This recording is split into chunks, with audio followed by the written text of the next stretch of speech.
I'm very excited about this session because one of the biggest challenges for people is everybody wants a better quality of life. Everybody wants life to be greater, but almost all of us get stuck at times where something stops us, something prevents us from doing something that we really are capable of doing. Whether it's turning around our body or shifting a relationship or turning around our finances or maybe just being happy and fulfilled at a different level, we get stuck with a belief of how we're not supposed to be, what we're not supposed to do, what people won't accept, what we're not capable of. Or maybe we get stuck in an emotional pattern of just being pissed off or frustrated or worried or sad or overwhelmed. Sometimes we get stuck, not so much in anything but just some habits of doing things a certain way. And what a breakthrough simply is that moment in time where there's an opening. And the opening can come from a conversation. It can come from meeting somebody that inspires you. It can come from an insight. It can come from watching a movie and being moved emotionally at just that right moment. It usually comes because something kind of clicked inside of us. Something snapped us and made us look at life through a different filter in a different way. And it's a real breakthrough because you take that little insight, that little distinction, that little moment, or maybe that little or big emotion inside of you that says, no more, I'm going to change this. And suddenly you do something to make your life better. You break out of the impossibility of life has to be this way or life is controlling me, and you start to take back control of your life. You start to make the shift that creates the quality of life that you really deserve. Everybody experiences extreme stress at some point in their life. I don't care who we are. Something happens outside our control and it hits our life and it knocks us on our tail.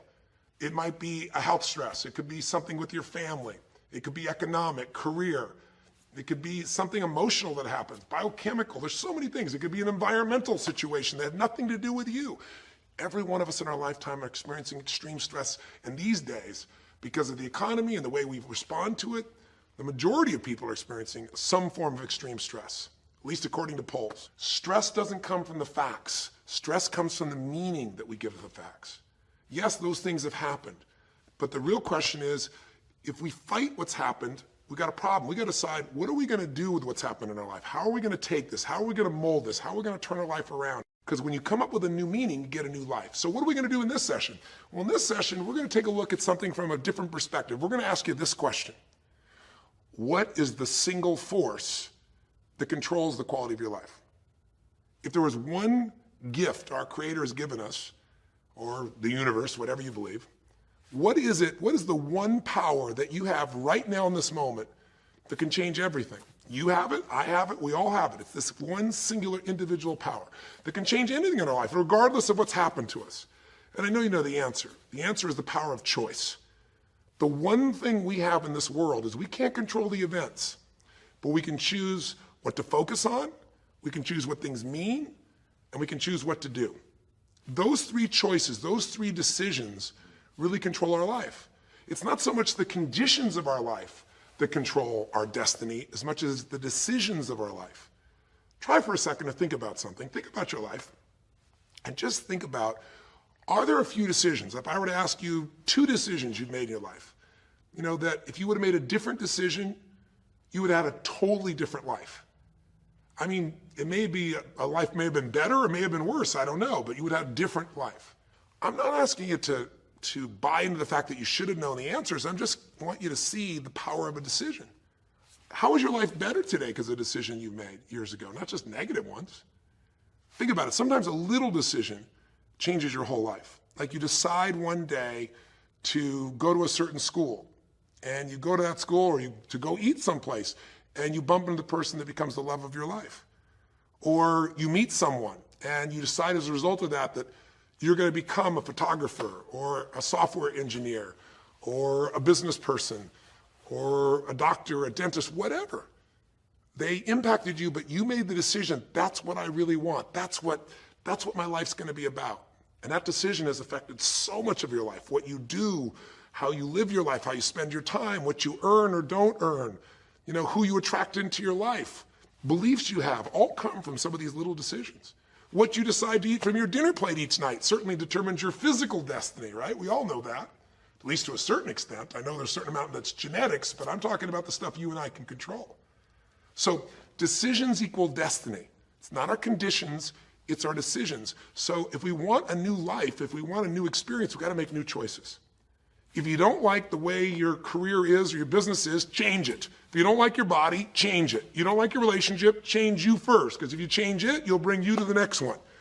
Maybe it's time to change it too, but change yourself first. If you want to change anything in your life, you have the choice. So there is no right or wrong. I just want to make you aware in this breakthrough session that everything in our life changes the moment we make a decision. And I mean a real decision. A decision is when you cut off any other possibility and you commit to something with everything you've got and you take action. But the big decisions start with little decisions like, what am I going to focus on? Because whatever you focus on, you're going to feel. If you focus on all the things that have been done to you in your life, of course you're going to feel like hell.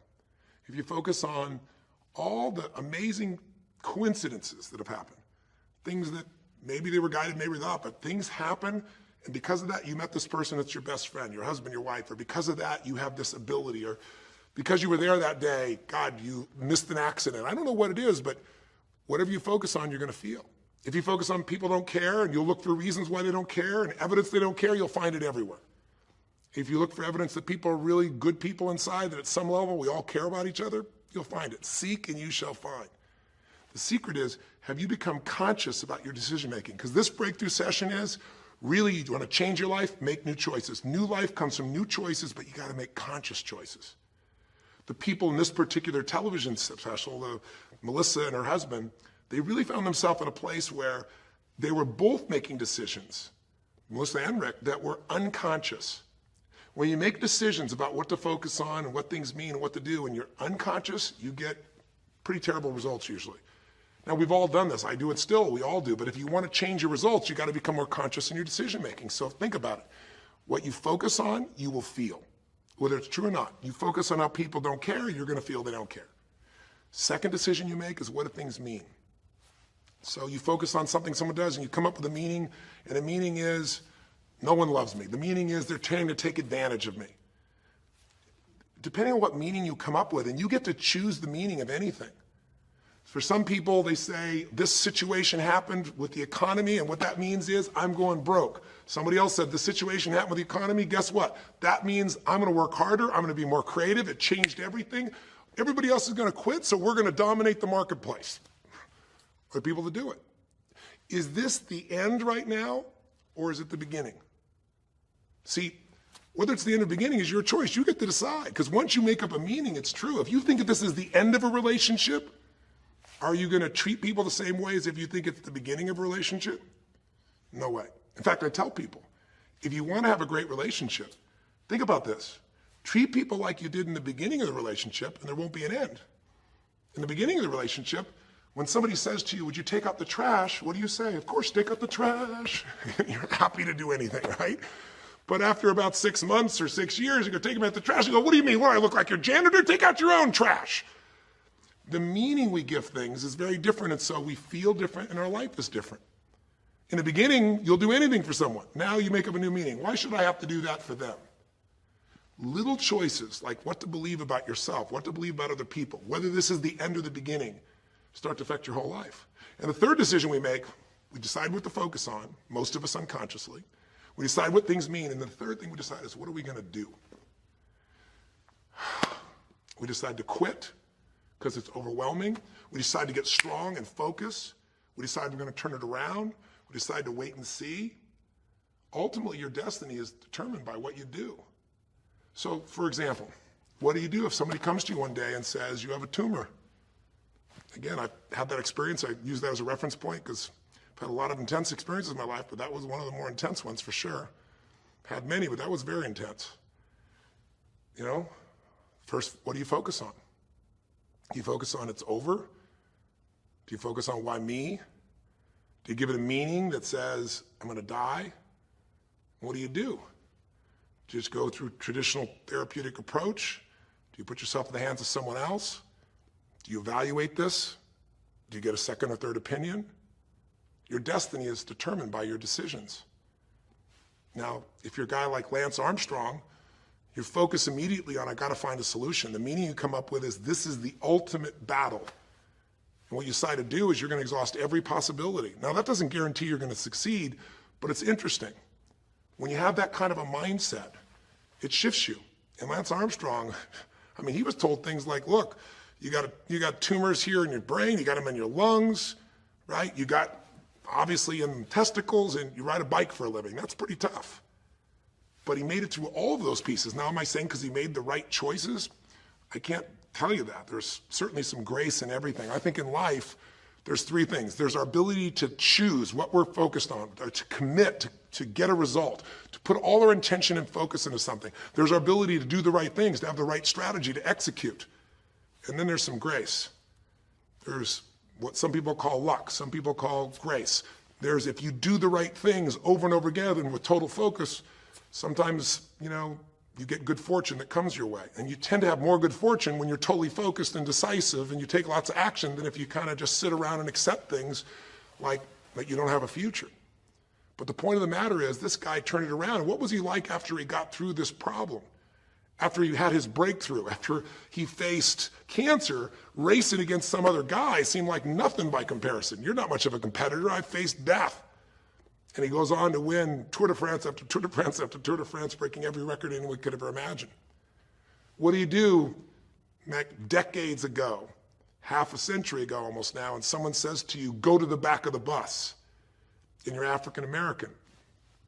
One woman just decided, you know what? You can't take my dignity from me. I can only give that up, and I don't choose to give it up. And I will not go back to the bus. The answer is no. And Rosa Parks changed an entire society.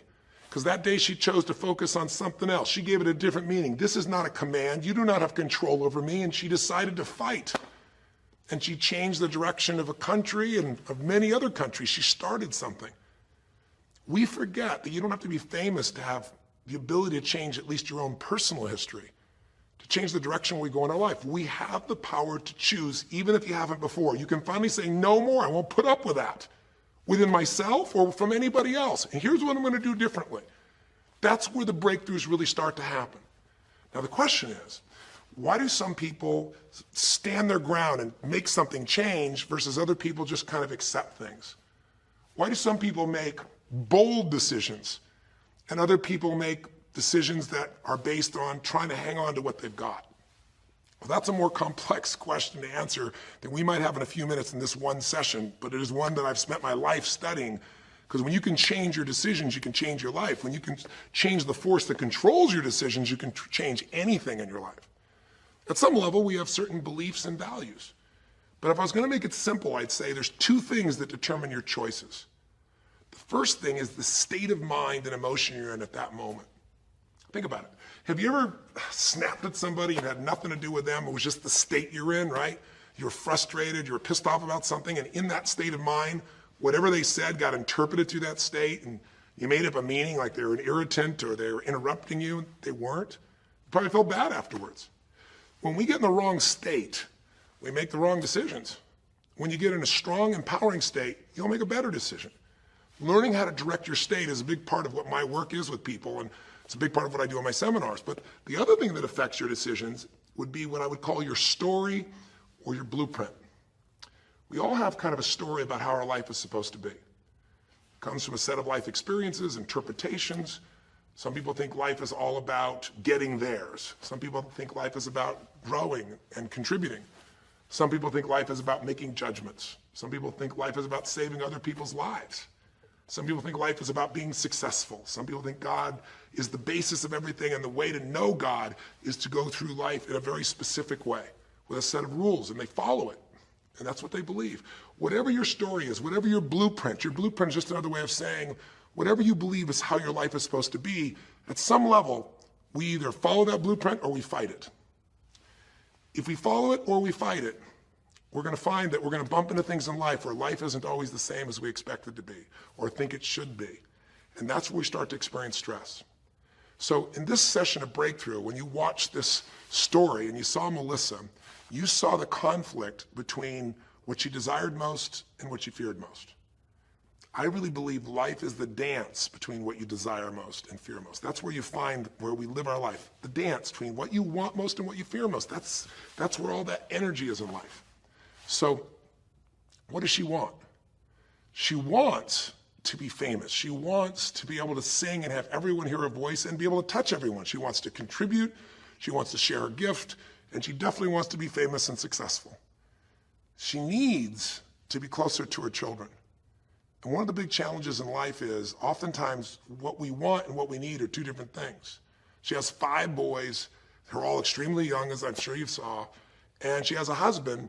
And while they're all supportive of her going on this journey, somewhere along the line, she lost that connection to what was most important. Now, is she a bad person to make bad decisions? No, good people make bad decisions when they get in lousy states, when our ego gets involved, or when we start believing our story. And here was the story she had. Being a mom's important, but the bigger gift God gave me is my singing voice.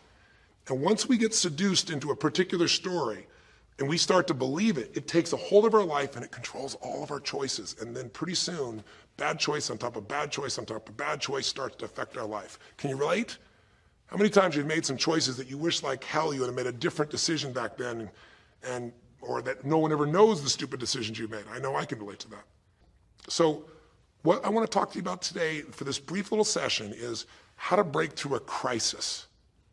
Crises happen, whatever type of crises you go through in your life, and I know you've had many, when we make some choices unconsciously and we get consequences. And we make them unconsciously because we're trying to get what we want. We don't really know what we value most. We don't know what we need. And we find ourselves waking up one day and going, why is my life this way? It's kind of like life is always calling to us to constantly grow and improve. You know, if you're going to look at what's going to make life work, it's really simple. What makes people happy is progress. We're happy when we're progressing. If you're overweight, but you leave today and you say, you know what, this breakthrough thing, what I got out of today for me more than anything else is, I've been stuck waiting for some magical diet, some magical exercise plan, some magical time in the future when we have more time. There is no more time. I don't need to wait for that. I'm just gonna make a decision today to get started. I don't need to go out there and go interview 20 trainers and get online. I don't need somebody to give me a perfect plan. I need just to pick up my shoes and start walking. I need to just get somebody behind me who just goes, run! I don't need to wait for perfection. I'm gonna do something right now. I choose to get fit, I choose to walk, I choose to run, I choose to go join a club. I'm doing it now. A breakthrough happens the moment you make a new choice. And you don't have to wait. You can just get yourself in a new state. Maybe this tape will get you doing, or you just have to have a new thought that says, you know what? I made choices in the past. I'm overweight because I chose to eat this and this. I'm not gonna eat it anymore. I'm changing now. You can change your whole life real fast with just a few choices. But if you don't make the right choices, eventually you're going to face a crisis. Crisis is when you made so many poor choices that sooner or later life shows up, and instead of asking gently for you to change and improve, to grow, to make progress, to be happy, life, when it's a crisis, now demands change. It isn't asking anymore. We borrowed money as a society and we overspent and we talked about changing and we knew we had to change, and now a crisis happens and guess what? Nobody has a choice. The game has changed.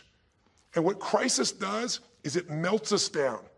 It melts us down so that we can recast our life. We can remold ourselves. And usually on the other side, our life is greater because as we go through that crisis, we have to grow. Everybody wants change. Nobody wants to do it. Everybody, I should say, wants progress, but nobody wants to change. Everybody wants their life better, but nobody wants to do the push-ups, the running, have the economic or emotional discipline to make it happen. But if you're watching this right now and you're still with me, some part of you wants more. And I'm saying to you, choose it. And the way you're gonna choose it is really simple. If you're in that crisis, what keeps you in the crisis is probably because you're being reinforced. Most people, they overeat, or they smoke, or they drink, or they yell at people. They keep doing it because they're rewarded. Whatever gets rewarded gets reinforced. Whatever habit or behavior is reinforced becomes a habit, and then pretty soon, do it long enough, it becomes part of your personality, and pretty soon you think it's who you are, and you just keep living that way. I mean, it's easy to see this in other people, right? It's easy to see how messed up they are and how easy they could if they just make some new choices. All you gotta do is turn on the television, some news program, some entertainment program, and you'll hear detailed descriptions about some person who is very powerful celebrity who is doing some stupid thing. Why do we see all this stuff on television? Why do we hear about every person you can imagine, from Lindsay Lohan to Britney Spears to all the way back to the old days it was Elvis or Michael Jackson or whoever it is that's in the news today in this stage of life in your country as you're watching this? It's because we want to see other people who make bad decisions so we can feel better about our own. But the reason those people don't change, Lindsay Lohan, she's got another DUI. She's putting herself at risk. She's putting other people at risk. She could kill someone. She goes to jail, and it's supposed to be 90 days. But here's the consequence. It goes to 2 weeks. And before she even gets out of the jail, she makes a deal for an interview and gets paid $1 million when she gets out for the interview. What do you think the chances of her changing when her bad behavior gets her $1 million, and I don't know if she even makes that for that much time of acting at this stage? What do you think the chances are when people around her say it's not your fault, it's not fair, they treat you unfairly? As long as we have the decision that we're not responsible, it's not our fault, we can't change anything. We have no power. So I don't know if by the time you watch this if Lindsay will have changed, but if she did, it'll be because the enablers are gone, she's taken responsibility, and she's found something she values more than attention and money for bad behavior. Now, it's easy to look at that with her, but what about you and I? Where are you and I addicted to our problems? Where are you and I reinforced? So many people, when they have a big problem, listen, if things are going well, you say, oh, it's going so great. Your friends go, well, that's great. And after a while, they go, well, easy for you. But if you got a problem, people go, hey, I understand, and they connect with you. Where do we get addicted to our problems? If you want to make a new choice, if you want to make a new decision today, if you want to have a breakthrough in some area of your life, you got to give up the story that it's not your fault, and you got to give up the attention and the love and the connection and the commiserating that comes with it with other human beings. Here's how you change. 5 simple, quick steps, and then I'm going to give you a little tool that if you want to, you can go online and really make a change with. If you're going to change your life, step 1, I don't care if something has happened to you. You know, somebody has spilled oil all over where you fish. It's horrific. It's disgusting how they've dealt with it, but it's happened and you got to deal with it. Something's happened. Someone in your family's been injured. You've lost your job. I don't care what the problem is. If you're in a crisis, step number 1, see it as it is, but don't see it worse than it is. Now, what do I mean by that? I don't mean be Mr. or Miss positive thinking. By now, if you spend any time with me, you know I'm not about that. I'm not here to tell you, go to that garden and chant, there's no weeds, there's no weeds, there's no weeds. Doing affirmations is not going to change your life. You got to go see where the weeds are and pull them out. My point is simple. You got to see what the problem is, but you can't make it so horrific that you just give up. Today, this is the first generation in almost 100 years of Americans who now believe, the majority of Americans now believe, that the quality of life for themselves and their kids in the future is going to be worse than the past. They have, in other words, nothing to look forward to. 63% of the U.S. as of today. Wow. When you start thinking there is no future, you go into what we call learned helplessness, a place where you just kind of give up. And if you get to that place of giving up, then you have no power over your life. That's when people get depressed. That's when people do crazy, stupid things. That's when people want to turn to drugs or alcohol or sometimes suicide or just total frustration and anger, and their life starts to do the opposite of a breakthrough. It becomes completely stuck and in pain or in ongoing suffering. If you and I are going to break out of that, we got to see it as it is. We're not here to be positive thinking people. You got to see what's really going on. But if you're overweight, you can't say to yourself, well, I'm big boned. That's not why you're overweight. You're overweight because you don't work out, you eat certain things, you eat Cheetos all day long, watching TV. I don't know what it is you do, but I know it's not just because you're big boned. You don't want to make it so it's outside your control or you can't change it. So see it as it is, but don't see it worse than it is so that you have no reason to try. Does that make sense? That's the first step. Step 2, get to the real truth and deal with it. Don't just see it as it is and not worse than it is. Don't just like balance it, but now get to the truth. I mean, listen, if the truth is you've been trying to get a job for 2 years and you truly have worked every day in a particular industry, and the number of jobs in that industry has shrunk down, and you really aren't getting that job, then you might have to look at the truth. The truth is you might have to retool. You might have to say, gosh, you know, the industry I'm in is gone. I mean, gross, simplistic example, but for years, vinyl records were around for 85 years. And it was a gigantic industry. And things came and went. During the vinyl record time, what happened? Well, remember those 8-track tapes? Are you ancient enough to remember those things? Maybe you know somebody remembers those things. These big boxes, you push them in and out. Yeah, 8-tracks came and went, vinyl records were still here. And then cassette tapes came, right? And cassette tapes were smaller and more compact and more convenient and more seemingly indestructible. And they came over here and vinyl records were still selling like crazy. If you had a job in vinyl records, you kept it. But then a little thing came along called the CD. And when that happened, Almost overnight, you saw an entire industry that's been around almost a century was gone. If you were the guy that worked in the vinyl record factory and knew everything about it, it was the second generation, didn't matter. It was over. And now we laugh about a CD, right? Because everything in this digital world you can have instantly. Who wants to put it on a CD? Pretty rare, still available. In vinyl records, maybe there's a small market of people that are collectors, but it's gone. My point is, if you're in the vinyl record business, you got to tell yourself the truth. You got to see it as it is, not worse than it is, but you also got to get the truth and deal with it. You got to deal with the cards you're dealt.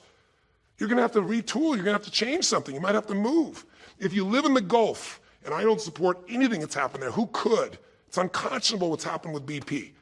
But if you live in the Gulf and you're a third generation fisherman, and you fish for oysters and they're dead, you better get to the truth. Are they going to be dead for 2 years or 10 or 20 to the best of your ability? And you might say, well, I can't do anything else. I can't. I'm a third generation. This is all I know. Yes, you can.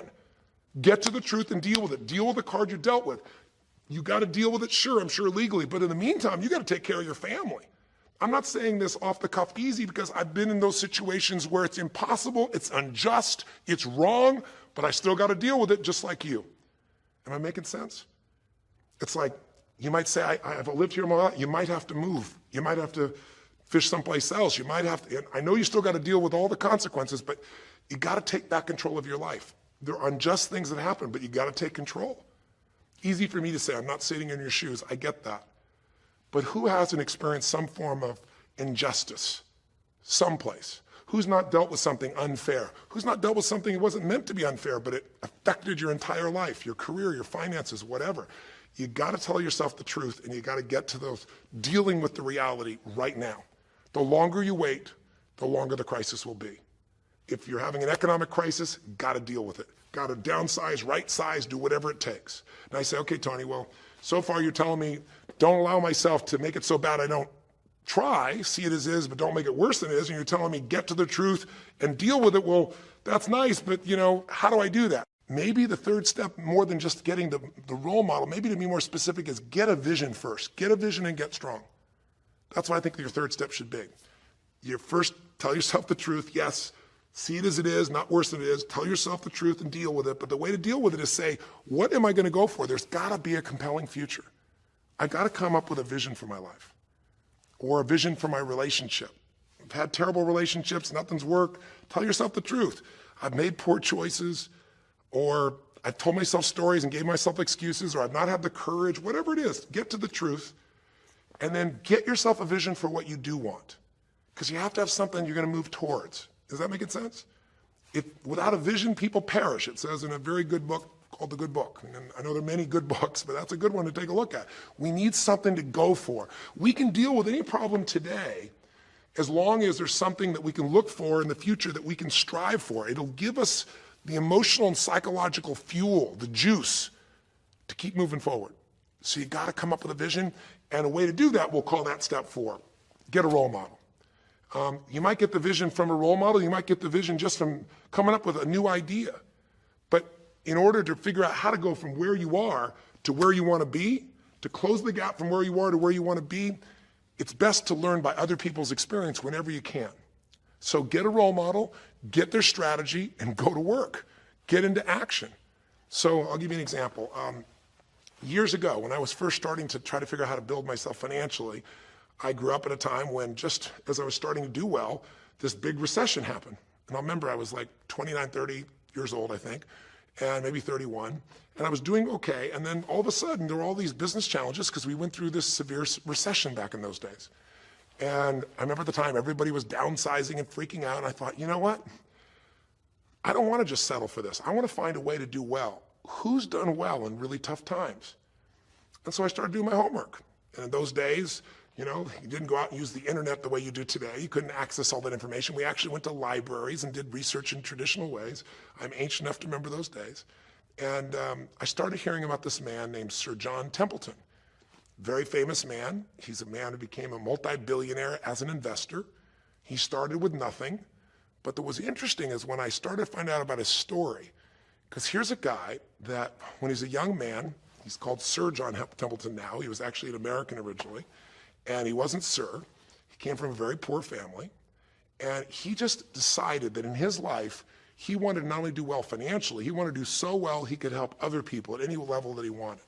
And today, by the way, he's passed, but before he did, he created the Templeton Fund, and he also created a fund that now delivers money, gives money each year at the Templeton Prize to people that do good spiritual works, and it's larger than the Nobel Prize, and it continues to go on. But the guy started with nothing, and here's how he did it. Listen to me now. The reason I look for him as a role model is because he made all his money in the worst of times. He made all his money when people were going through the equivalent of the deepest recession or depression possible. His whole belief was, and this is different than almost anybody else you see around you, was pessimism was the secret to success. That what he wanted to do was make money when people were most pessimistic. Because when people are optimistic, they want you to pay for their house a huge sum of money. But as they start getting more and more pessimistic, where pretty soon they think they can never, the house is the worst thing to have, they'll virtually give you the house. They'll virtually give you the business. And so he made all his money starting in World War II.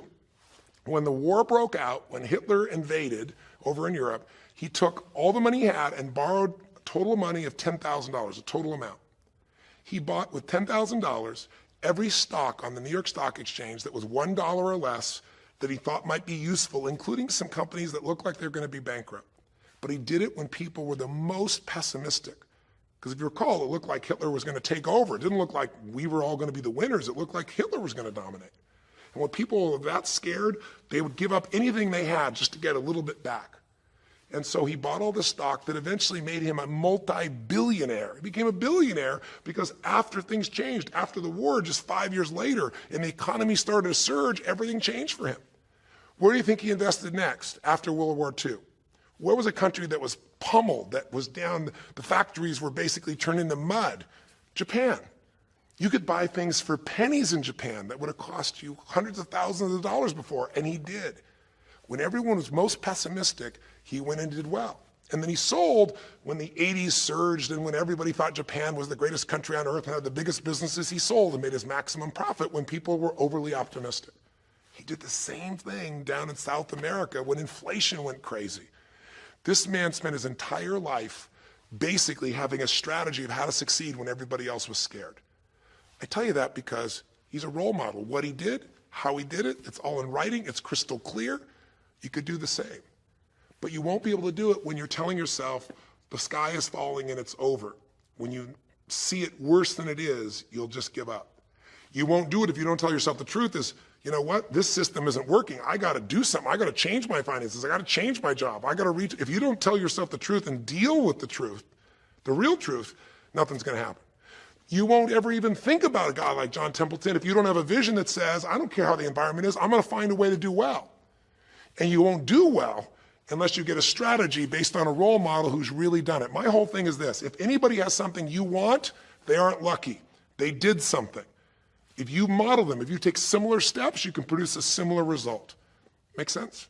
And then finally, the fifth step, look, if you're in a situation where you see it as is, but not worse than it is, if you've told yourself the truth and you dealt the cards you're dealt with and just decided you're going to change it and you're willing to do what's necessary, if you put yourself in a place where you got a new vision and you've gotten yourself strong, if you got a role model and you got some strategy and you got yourself into action, step 5 is give much more than you expect to receive. Simple as that sounds, if you find a way to meet people's needs in business, in an intimate relationship, meeting your kids' needs, anybody's needs, the whole game changes. What happened here when all of a sudden, Melissa finds herself coming home and all of a sudden she finds out that while she's gone, her kids now don't want to talk to her, her boys, her husband has had an affair. Well, none of that could change if she would have just said, you know what, my whole life is over, I'm done. And oh, by the way, I've just lost my career too because while I'm busy trying to deal with my family, I didn't finish the record, so I lose my record deal. And oh, by the way, we don't have any financial stability, now we're losing our house. If that family would have just said it's over, if Melissa or Rick either just said it's over, it would have been over. But they told themselves the truth. We got severe problems here, but they didn't make it worse than it was. They didn't say we can't turn it around. And then they got to the truth of the infidelity, the truth of her addiction to going after fame instead of being a mom, the truth that neither one of them had been really competent at parents and had not given the energy to the kids that they deserved. The truth will set you free, but first it'll piss you off. The truth, it doesn't feel good, but not feeling good is sometimes where you get your drive to change things. They started looking around and said, we don't have the skill to even manage our house, much less our finances. We got to do something different. We got to focus on our kids. We got to focus on turning things around. We got to turn our relationship around. But that wouldn't have worked unless they got a vision of starting to see, it could happen. And that's what I helped them with. I helped them get to the truth. I helped them to stop over-exaggerating. I got them to a place where they got to see that this relationship could be back alive and passionate, and that these kids deserve both their parents, and that she really could be a great mom, and that maybe in the end she could even still have her singing career and enjoy it too, that she didn't have to give it all up. And I'm really proud of her. She did it because she found a role model. She got a vision, but she got a full role model. And the man that she works with today is a man that's sold, I think now 5 million or 10 million records. And most people outside the country business don't know his name. He's her mentor now. He's made music with, Willie Nelson, with just about anybody you can imagine in the business. And he's done it for all these years, but he's never left the central part of Texas because that's where his family is. And Melissa's had offers to go to Sony Red. She walked away because they said, you're going to have to do these things without your family. She found out what was most important, and she made the decisions that met her needs to be a great mom. When you fight life and go, I should be a singer and not a mom, and you got 5 kids, you got a problem. When you fight life and say, the economy should be different, you're going to be stressed. Deal with what is, without exaggeration, with total honesty, dealing with the cards, coming up with a vision, finding yourself a role model that shows your strategy, work your tail off, give, keep changing your approach, and you can get where you want to go. Make sense? Now, that might sound like a lot. So to get you started, here's what I'd like you to do for this session. Start out, if you want, by taking a big crisis or problem you have and going through these steps, saying, okay, what's really true? And let me exaggerate. Let me stop the exaggeration. Let me not make it worse than it is. Just let's define what's true. Let's stop the story. Just here's what it is. We got this much financial challenge. We got this physical challenge, whatever it is. And then you go to step 2. All right, let's find out the truth. Let's get the details. Let's get the details and figure out what we're going to do. And then here's where we're going to go. This is where we're going to eventually get to. It might take us longer to get where we want to go, but we're going to get here. Who's done it that we can model, that we can follow the steps in, who can coach us? And let's just work our tail off and change every day. But to give you a quick jump, sometimes when you're in the middle of crisis or crises, multiple crises, lots of things going on simultaneously, it feels a bit overwhelming. So, and you might not know a role model. You might say, Tony, I don't know who. Well, not hard on the internet these days to find role models, or come to an event. I can promise you we can show you plenty of role models. This is what I do for a living. But what you can do right away is you can model yourself. Think about it. Almost everyone alive has been through more than one tough time, crisis or multi-crises, where you're having a problem financially and you're having a problem with your family and you're having a health problem all simultaneously. Those are the intense ones, right? But if you're standing still today, most of us have found a way to get through it. And if you don't, you know someone who went through a tough time, a grandmother, an aunt, an uncle, somebody. The greatest way to make that change happen, when you break out of break through, you break out of a problem, you break out of a crisis, is model yourself. So we have 5 questions when you click on this link. And you can do it by video so you can see yourself and you can share it with other people, or you can type in the answer. I'll tell you in advance what they are, and then when I'm done here, I want you to do it right away if you would. The first question is, what's been one of the toughest times in your life? What's been one of the toughest times in your life that you did get through? Maybe it was a financial situation. Maybe it was a career situation. Again, maybe it was an intimate relationship where you were crushed. You thought you could never make it through all the pain you went through there. Maybe it was a physical challenge, a health challenge. Maybe it was a lack of confidence or ability. I don't know what it was, but what was a just incredibly tough time that you did make it through? And you're just going to jot it down. Or you can do it in the video and just tell us, because you're not only going to get this answer, but we're going to create a community of people who will be role models, people that have been through hell and back, saying, here's where I was, here's what I got through, here's what shifted my life, here's what you can do. And we're creating this community as our gift to you, so that this isn't just a discussion that's one way. I want to do is start a conversation with you where we can help each other. So that first question is, what's a crisis? What's a challenge? What's a tough situation you eventually made through, but it really was difficult for you? Second question. You go back and you think about that situation. What pulled you through? What pulled you through that situation? What did you learn? What distinction? Or did you get a strategy? Or was it a belief? Or did you meet someone who helped you?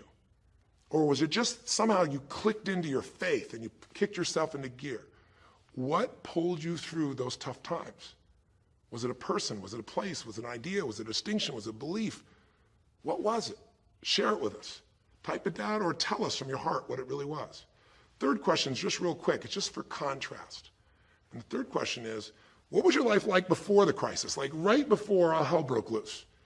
Usually you'll say, oh, my life was so great. But when you go back and look at it, was it so great? Was it wonderful? Just out of curiosity, right before all hell broke loose, third question is, what was your life like right before it? And then the fourth question, what'd you do? What did you do to go from where you were to where you are today? What did you do to get over that situation? What did you do to get through that situation? What did you do to turn it around? What action did you take? Who did you go learn from? What skill did you go get? What did you physically do? Kind of give us the description of what you did, because we all want to know, because you can provide us a pathway. You may have been through a crisis that someone else is going through right now, and they could learn from you. They could learn the shortcut. And finally, the fifth question, maybe the most important one besides what pulled you through, and the fifth one is, how is your life actually better today because you went through this crisis? Whatever the crisis was. How are you stronger, or are you more compassionate because you felt that suffering, you don't want anybody else to feel it? Or are you more hopeful because you know you made it through that so you can make it through other things? Or are you in a situation where you've got a skill today that you didn't have and wouldn't have had if it wasn't for that situation that made you have to grow? Or are you just happier today because you have a contrast of what life could be like, and so now you appreciate the simple moments? How are you better mentally, emotionally, physically, financially, or spiritually today because you went through the crisis? Even though you wouldn't want to go through it again, you don't want anybody else to go through it, how did it actually serve you in the end? I think if you answer these 5 questions, you don't need to remember them. I said them to kind of trigger you thinking. All you do is type in the answer, or you take the instructions and click on the video and go, okay, toughest time of my life? There have been so many, but I'd say when I went through this divorce, or I'd say when I was told I had this tumor, or I'd say when they told me this company was going to go bankrupt, or whatever it was. Second question, what pulled me through? God, I don't know. I guess a combination of things. One was this belief that somehow everything in life happens for a reason and a purpose. And even though I hate this, something must be calling me to grow. Or I'll tell you what it was. It was a friend that sat me down and said, man, you're going through hell. But when you're in the middle of hell, when you're pushing through hell, just keep pushing. Just keep going through it, man. I've been there. And he gave me this plan, or he gave me this strategy, or he told me, you know, this problem won't last forever. Trust me, I know it feels like it's the end of the world, but 10 years from now, you and I will be sitting here, and you'll be here with your children, and you'll be here with your wife, and we'll be talking about those tough days, and we'll actually smile and laugh about them and be so proud we made it through it together. Or you might say, what got me through it was prayer, or my faith in God, or what got me through it was just massive action. You know, what pulled you through? Just tell us. We all want to hear. We all need to know. And there's lots of ways to get through hell, isn't there? There's lots of ways to get through a crisis. There's so many ways. That's what I want people to get. So when you're done with this on the website, you will give in something, because the community is not just a place you go get stuff, right? It's a place you give.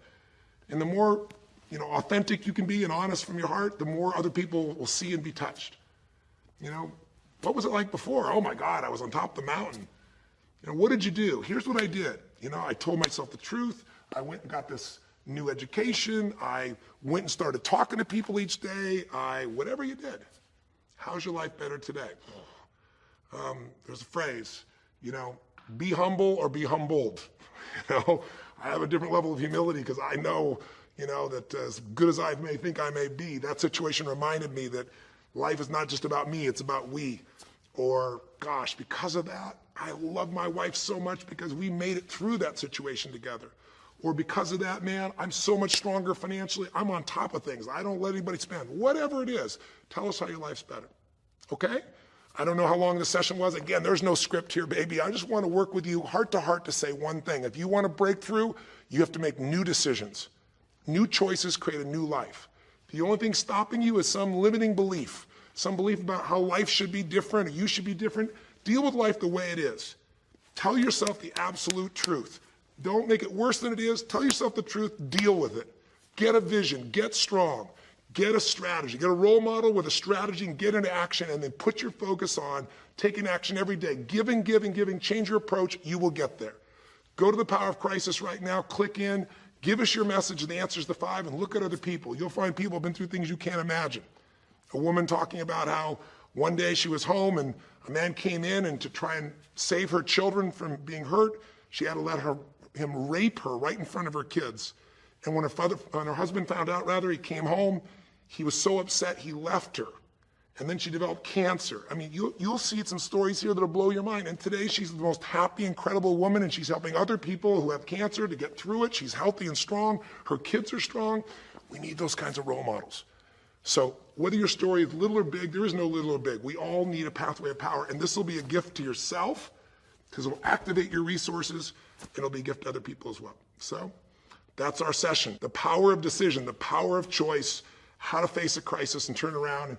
It may not sound like rocket science. It's not. It's just called the truth. And the truth will set you free, as they say. So live strong and live with passion.